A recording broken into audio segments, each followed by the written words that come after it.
Orang-orang besar tidak pernah mau membela dirinya. Para ulama jarang membela dirinya, tapi Anda perlu membela ulama. Misalnya kita punya guru misalnya, lalu ada orang memfitnah dia, menghinakan beliau. Momen beliau seorang guru akan diam, karena beliau memilih besar mulia di hadapan Allah. Tapi kita sebagai murid kalau diam nggak punya cemburu dong. Nggak punya cemburu, termasuk pemfitnah besar ini.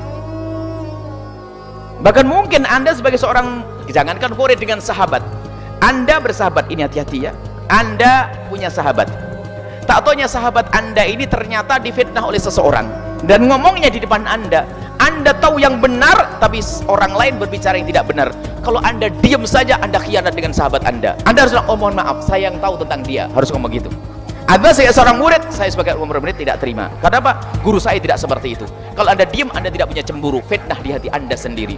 Anda sebagai seorang murid membela, iya. Tapi kalau Anda dihina di diri Anda sendiri, maka Anda boleh sabar. Atau tetangga Anda difitnah sama seseorang, Anda perlu membela.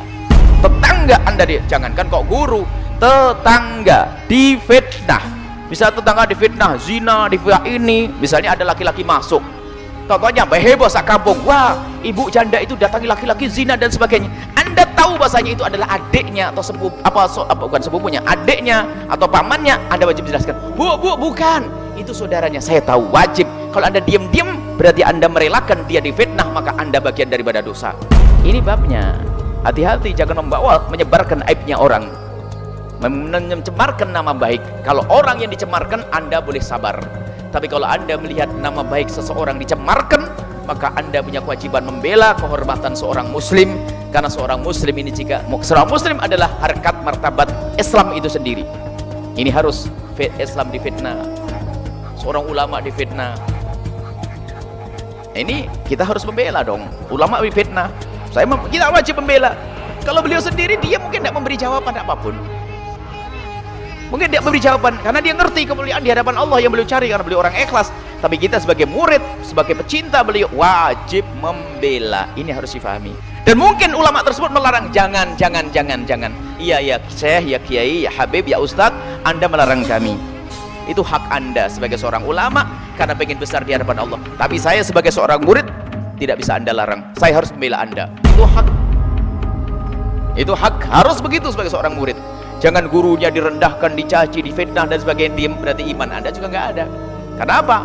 Ini menjadi sebab permasalahan adalah di saat sudah tidak ada kecemburuan kita kepada saudara kita, sahabat kita, tetangga kita, guru kita. Nabi Muhammad dicaci, diam saja. Nabi memang tidak marah di saat diolok. Lihat, kan Nabi dimarah, Nabi diludahi sama seseorang. Lihat ceritanya. Nabi diludahi oleh seseorang. Nah, ini ada kemarin beberapa waktu yang lalu menulis, Nabi saja dimarahi, dicaci maki tidak marah, kok kenapa ikut marah? Oh, dia dungu dia. Nabi memang kalau dicaci tidak marah karena zatnya Nabi yang dicaci. Tapi kalau sudah Allah, agama yang dinodai, marah. Nabi kalau dicaci diam saja. Tapi kita mendengar Nabi dicaci, kita harus marah karena iman kita.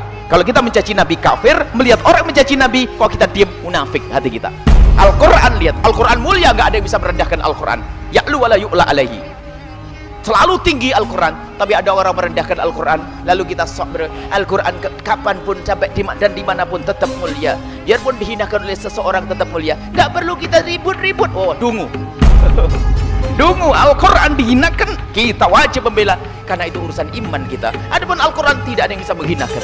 Artinya, biasanya ini orang salah di dalam memahami makna ini. Semoga Allah menjaga guru-guru kita, ulama-ulama kita, agama kita, menjaga kaum muslimin, dan semoga Allah menjaga lidah kita sehingga lidah kita tidak mudah menggunjing seseorang, tidak mudah menfitnah seseorang, tidak pernah menjadikan orang itu nama baiknya ternodai gara-gara lidah kita.